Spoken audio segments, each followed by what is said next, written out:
E esta graça e essa bênção está. Deus está sempre à nossa disposição, sempre nos buscando, orientando e procurando o nosso próprio bem, a nossa própria proteção. Nos momentos de dificuldade também isso acontece. E por isso nós vamos ler o Salmo número 142, oração e pedindo ajuda. Nos momentos difíceis da nossa vida, nós precisamos pedir a ajuda de Deus. E Deus nos ajuda sempre. Salmo número 142.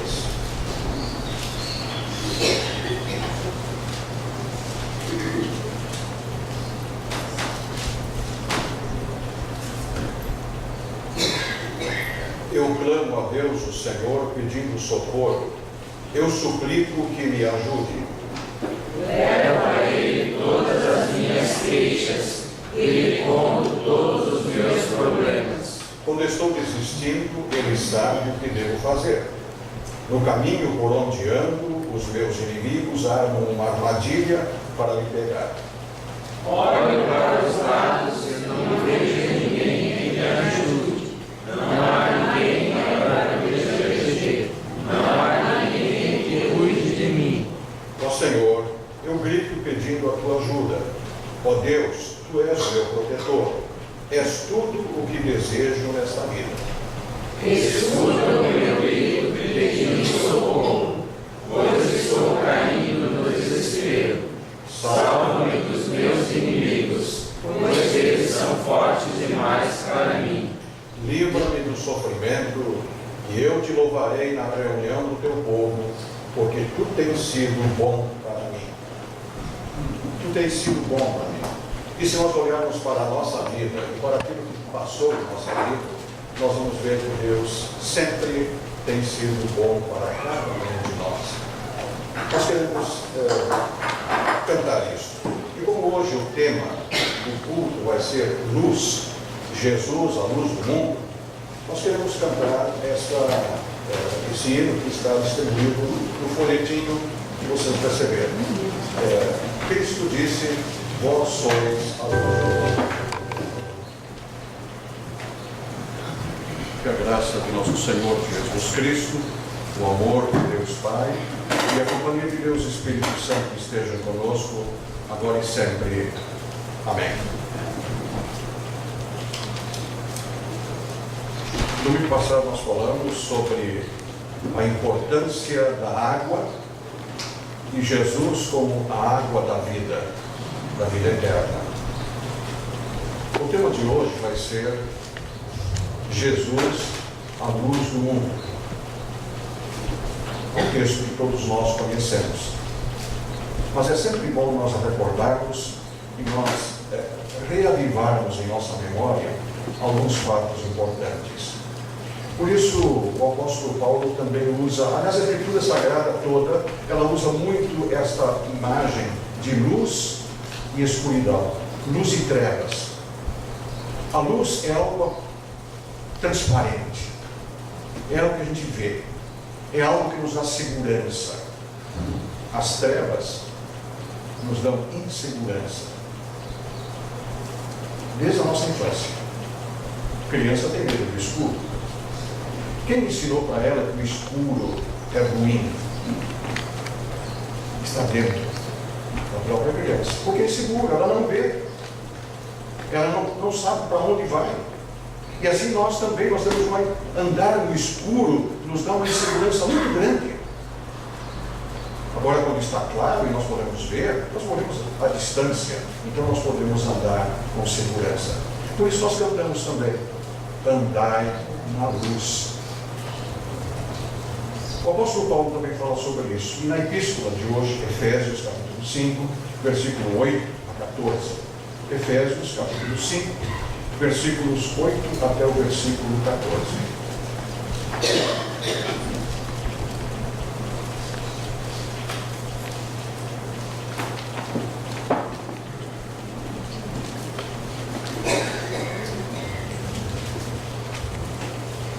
Antigamente, vocês mesmos viviam na escuridão, mas agora que pertencem ao Senhor, vocês estão na luz.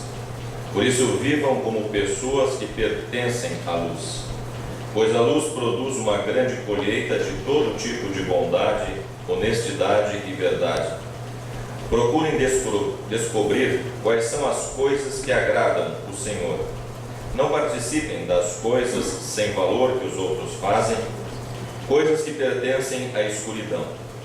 Pelo contrário, tragam todas essas coisas para a luz, pois é vergonhoso até falar sobre o que essas pessoas fazem em segredo. E quando qualquer coisa é trazida para a luz, então a sua verdadeira natureza é revelada. Porque o que é claramente revelado se torna luz. E é por isso que se diz: você que está dormindo, acorde, levante-se da morte e Cristo o iluminará.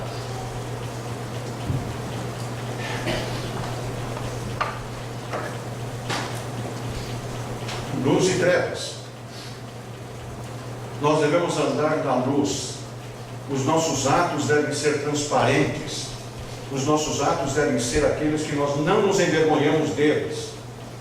Bondade, amor, mansidão, justiça e correção. Esses são atos dos quais os cristãos podem agir livremente, sem serem censurados. Mas vocês já notaram que quando vocês fazem uma coisa errada, aliás, quando nós fazemos coisas erradas, nós podemos fazer quando? No escuro, à noite. Na sociedade em geral, a noite é que está. A pessoa que vai roubar, grande percentual é à noite. Os assassinatos são à noite.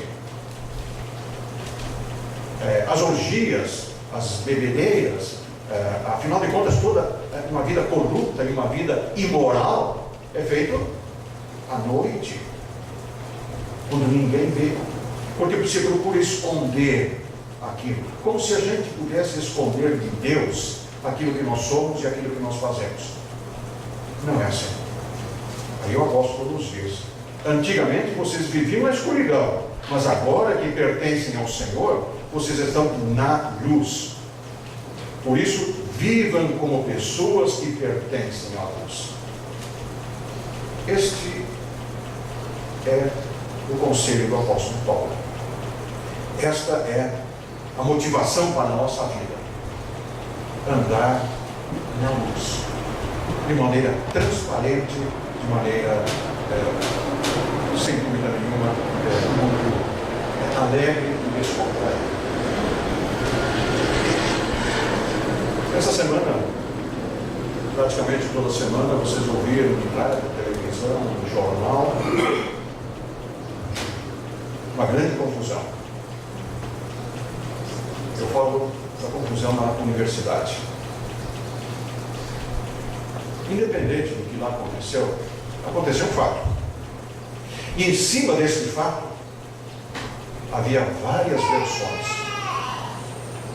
Em cima desse fato, havia várias interpretações, várias acusações, que gerou inclusive confronto, incoerência e até mesmo extremismos.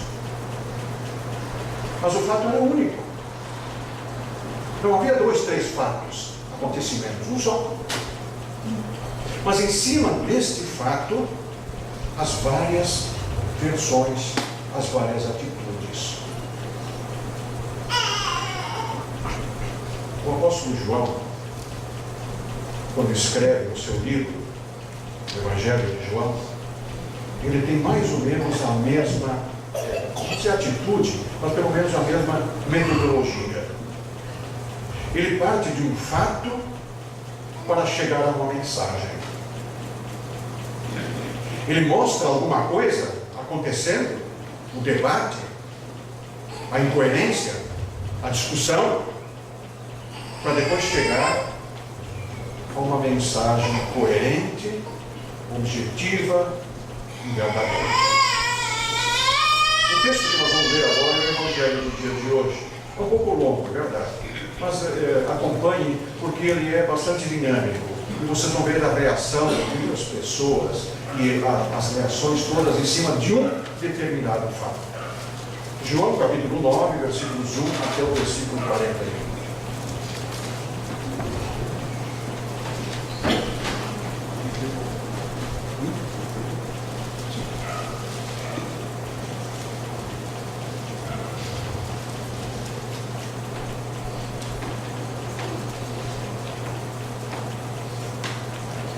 Jesus ia caminhando quando viu um homem que tinha nascido cego. Os seus discípulos perguntaram: Mestre, por que esse homem nasceu cego? Foi por causa dos pecados dele ou por causa dos pecados dos pais dele? Jesus respondeu: Ele é cego, sim, mas não por causa dos pecados dele, nem por causa dos pecados dos pais dele. É cego para que o poder de Deus se mostre nele. Precisamos trabalhar enquanto é dia, para fazer as obras daquele que me enviou, pois está chegando a noite, quando ninguém pode trabalhar. Enquanto estou no mundo, eu sou a luz do mundo. Depois de dizer isso, Jesus cuspiu no chão, fez um pouco de lama com a saliva, passou a lama nos olhos do cego e disse: Vá lavar o rosto no tanque de Siloé. Este nome quer dizer aquele que foi enviado. O cego foi, lavou o rosto e voltou vendo.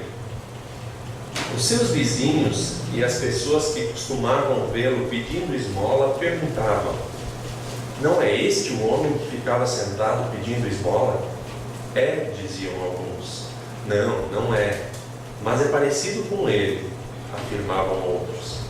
Porém ele dizia: Sou eu mesmo. Como é que agora você pode ver? Perguntaram. Ele respondeu: O homem chamado Jesus fez um pouco de lama, passou a lama em meus olhos e disse: Vá ao tanque de Siloé e lave o rosto. Então eu fui, lavei o rosto e fiquei vendo. Onde está esse homem? Perguntaram. Não sei, respondeu ele. Então levaram aos fariseus o homem que havia sido cego. O dia em que Jesus havia feito lama e curado o homem da cegueira era sábado. Aí os fariseus também perguntaram como ele tinha sido curado. Ele pôs lama nos meus olhos e eu lavei o rosto e agora estou vendo, respondeu o homem. Alguns fariseus disseram: O homem que fez isso não é de Deus, porque ele não respeita a lei do sábado. Os outros perguntaram: Como pode um pecador fazer milagres tão grandes? E por causa disso, houve divisão entre eles. Então os fariseus tornaram a perguntar ao homem: Você diz que ele curou você da cegueira. E o que você diz dele? Ele é um profeta, respondeu o homem. Os líderes judeus não acreditavam que ele tinha sido cego e que agora podia ver. Por isso, chamaram os pais dele e perguntaram: Este homem é filho de vocês? Vocês dizem que ele nasceu cego. E como é que agora ele está vendo? Os pais responderam: Sabemos que ele é o nosso filho que nasceu cego. Mas não sabemos como é que ele agora pode ver. E não sabemos também quem foi que o curou. Ele é maior de idade. Perguntem, ele mesmo poderá explicar. Os pais disseram isso porque estavam com medo, pois os líderes judeus tinham combinado expulsar da sinagoga quem afirmasse que Jesus era o Messias. Foi por isso que os pais disseram: Ele é maior de idade, perguntem a ele. Então os líderes judeus chamaram pela segunda vez o homem que tinha sido cego e disseram: Jure por Deus que você vai dizer a verdade. Nós sabemos que este homem é pecador. Ele respondeu: Se ele é pecador, eu não sei. De uma coisa eu sei: eu era cego e agora vejo. O que foi que ele fez a você? Como curou você da cegueira? Tornaram a perguntar. O homem respondeu: Eu já disse, e vocês não acreditaram. Por que querem ouvir isso outra vez? Por acaso vocês também querem ser seguidores dele? Então eles o xingaram e disseram: você é que é um seguidor dele, nós somos seguidores de Moisés. Sabemos que Deus falou com Moisés, mas este homem nós nem mesmo sabemos de onde ele é. Ele respondeu: que coisa esquisita, vocês não sabem de onde ele é, mas ele me curou. Sabemos que Deus não atende pecadores, mas ele atende os que respeitam e fazem a sua vontade. Desde que o mundo existe, nunca se ouviu dizer que alguém tivesse curado um cego de nascença. Se esse homem não fosse enviado por Deus, não teria podido fazer nada. Eles disseram: você nasceu cheio de pecado, e é você que quer nos ensinar? E o expulsaram da sinagoga. Jesus ficou sabendo que tinham expulsado o homem da sinagoga. Foi procurá-lo e, quando o encontrou, perguntou: você crê no Filho do Homem? Ele respondeu: Senhor, quem é o Filho do Homem para que eu creia nele? Jesus disse: você já ouviu, é ele que está falando com você. Eu creio, Senhor, disse o homem, e se ajoelhou diante dele. Então Jesus afirmou: eu vim a este mundo para julgar as pessoas, a fim de que os cegos vejam e que fiquem cegos os que veem. Alguns fariseus que estavam com ele ouviram isso e perguntaram: será que isso quer dizer que nós também somos cegos? Se vocês fossem cegos, não teriam culpa, Jesus respondeu. Mas como dizem que podem ver, então continuarão tendo culpa.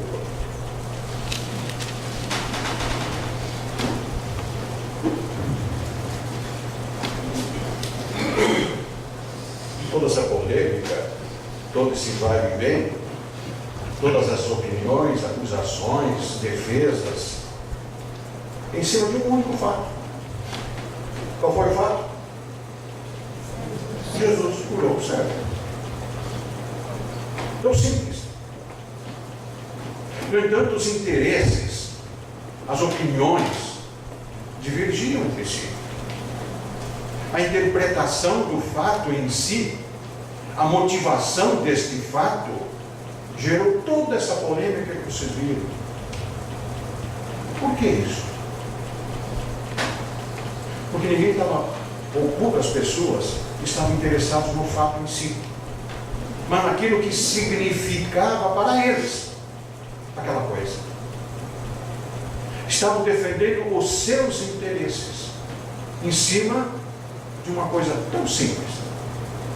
Jesus curou o cego. E Jesus fez isso de uma maneira assim inesperada. Eu imagino que se nós tivéssemos poder de curar alguém, nós faríamos diferente, não é? Como é que Jesus curou?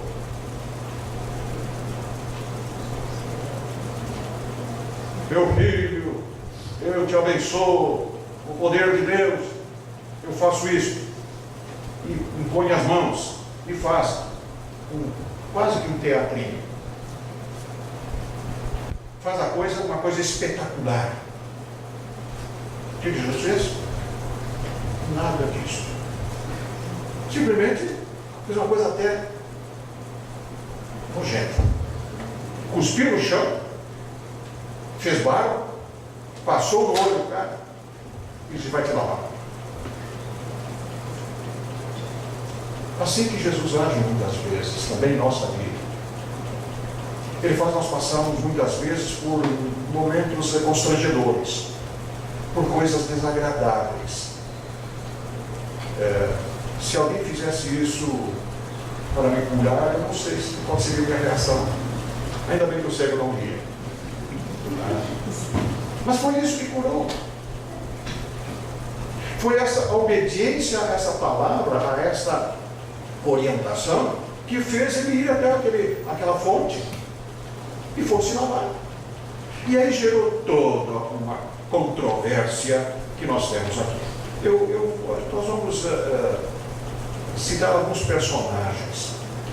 Primeiros personagens, os vizinhos, os que conheciam aquele homem. Não, está vendo? Ele nunca via, pedia esmola porque não tinha como chegar, e agora está curado. E os vizinhos se admiraram dele, se admiraram desse fato,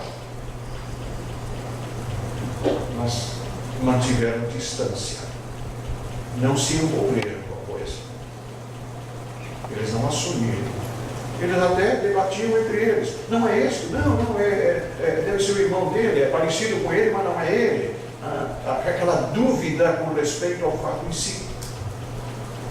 Então, assim como nós muitas vezes também vemos as coisas de Deus, admiramos-nos, mas fica por isso mesmo. Não glorificamos a Deus. Não nos identificamos com a coisa, com o fato. E deixamos assim como está. Mas tinha os fariseus. Os fariseus eram aqueles que se julgavam os guardiões da lei de Israel. A lei do Antigo Testamento. E aí mandaram chamar o cego. O que aconteceu? Eu não sei. Eu não via. Ele me mandou, botou o barro, mandou lavar. Aconteceu isso e eu comecei a ver. Quem é esse homem? O verdadeiro inquérito. Eu sabia de tudo. E realmente tinha autoridade para isso. E aí, eu disse, não sei, eu não vi. Nem sei quem é. E aí começaram outras perguntas. Especialmente eles estavam procurando uma motivação para condenar Jesus. Por quê? Porque era sábado, era o dia santo dos judeus. E segundo a lei dos judeus, nada se podia fazer no sábado. Ou poucas coisas se podia fazer. E Jesus curou alguém no sábado. Esse homem é pecador. Ele transgrediu a lei do sábado. Eles não estavam interessados naquele que não enxergava e podia ver agora. Não estavam interessados na vida daquele coitado. Eles estavam interessados em cumprir a lei e fazer cumprir essa lei que nem era dada por Deus. Eram regulamentos em cima de outro mandamento de Deus. Eles queriam encontrar um motivo para condenar Jesus. Então estavam preocupados com o cumprimento dessa lei, um legalismo, uma intolerância, como muitas vezes nós também agimos dessa forma. E os pais? Os pais eram as testemunhas mais evidentes e foram também solicitados a dar o seu depoimento. E aí perguntaram, escuta, é seu filho? É filho, é meu filho, sim. Como é que aconteceu isso? E eles falaram, não sei. E eu acho que eles não sabiam mesmo, né? Mas olha a resposta deles. Ele é maior de idade, pergunte para ele. Eu acho que os pais se alegraram com tudo aquilo que estava acontecendo. Mas como havia a ameaça, como havia a possibilidade de eles serem também expulsos da sinagoga, eles tiraram o corpo fora. Olha, eu não sei. Fala com ele. Eles também não se envolveram. Também não queriam se comprometer com aquilo que Jesus tinha feito. Qual foi a atitude do cego? Interessante. O cego teve uma atitude completamente diferente de todos os outros. Ele agiu com liberdade, livre. Disse o que queria. Inclusive, insinuou contra os fariseus. Olha, se ele é pecador, eu não sei. Isso é com ele. Agora que ele curou. O resultado é isso, curou. Ah, mas ele é um pecador. Isso não diz respeito a mim, diz o cego. Então veja a de liberdade, de dizer aquilo que entendia. E aí os fariseus insistiram, mas ele é um pecador. E ele diz, olha, interessante, vocês não sabem, ele é um pecador e me curou. Ele foi ouvido por Deus. E Deus não ouve os pecadores. Olha a ironia que ele joga para cima dos fariseus. Se vocês dizem que Deus não ouve os pecadores, como é que ele ouviu esse homem que vocês acusam de ser um pecador? Como é que ele pode fazer um milagre? Como é que ele tem poder para isso? Então foi quase uma velada acusação. E é por isso, inclusive, que ele foi expulso. Pela sua coragem de falar isso, pela sua sinceridade e por sua liberdade. Não tinha nada a perder. Ele ganhou a visão, ele ganhou uma nova vida, ganhou uma nova situação de vida. Quinto personagem, Jesus. Vocês notaram que Jesus ficou à parte de toda essa situação? Ele fez o milagre, curou o cego, e depois toda a polêmica em torno daquilo, e o autor, ninguém fala nele. O próprio cego não sabia quem era. Por quê? E quando Jesus o curou, ele não enxergava. Ele só começou a enxergar depois que foi se lavar. E Jesus não estava mais. E ele dizia, eu não sei. Eu não o conheço. E aí, Jesus foi procurá-lo. Pode parecer assim uma coisa assim corriqueira. Mas o fato de Jesus ter ido ao seu encontro, Jesus agiu na sua vida, e quando ele não tinha maiores informações, o cego não tinha maiores informações de Jesus foi ao encontro dele. E o diálogo, vocês conhecem e viram. Eu sou ele. Eu sou Jesus.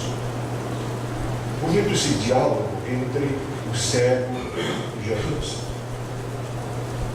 E aí aquilo que dissemos no início, o apóstolo João começa a relatar um fato, as consequências desse fato, e aí chega na mensagem. E a mensagem é esta: Jesus, o Filho de Deus, Salvador do mundo. Nesse diálogo com o cego, Jesus chegou exatamente onde ele queria ter chegado. Lembra da semana passada, da mulher samaritana? Aquele diálogo que ele teve com a mulher?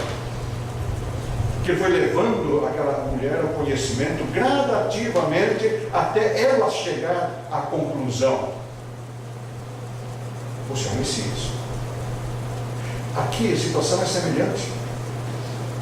Jesus foi agindo de tal forma que de repente o próprio cego, que havia sido cego, diz: eu creio, Senhor. Este foi o objetivo de Jesus. Não o milagre pelo milagre. Não o milagre por ser alguma coisa sensacional. Não o milagre para mostrar poder, mostrar alguma atitude extraordinária. Não. O milagre para levar essa pessoa ao arrependimento, à fé e à confissão. Eu creio. Foi o que aconteceu com esse cego. O método de Jesus não é muito agradável. Fazer barco com a saliva. Mas foi assim que ele fez. O método de Jesus para conosco nem sempre é muito agradável também. Muitas vezes ele nos pressiona. Muitas vezes ele nos constrange. Até que nós cheguemos ao reconhecimento de que Deus nos ama, que Deus nos quer bem. que Jesus é o nosso Salvador. A atitude de Jesus em nossas vidas parece ser algo sério também. As pessoas não conhecem, não sabem quem é Jesus. E Jesus age na vida delas de tal forma que de repente alerta essas pessoas. E essas pessoas começam a se questionar. E começam a refletir e raciocinar. E o Espírito Santo agindo nessas pessoas com a sua palavra. E de repente a pessoa diz, mas eu creio. Eu creio. Este é o diálogo de Jesus para com todos nós. A vida deste homem, com toda certeza, se tornou muito diferente antes e depois da cura. A nossa vida também é muito diferente antes de ter Jesus e depois de confessar Jesus.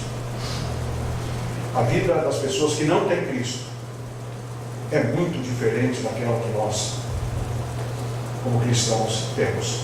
Porque nós temos uma vida livre, corajosa, sincera, aberta e na luz, sem esconder nada.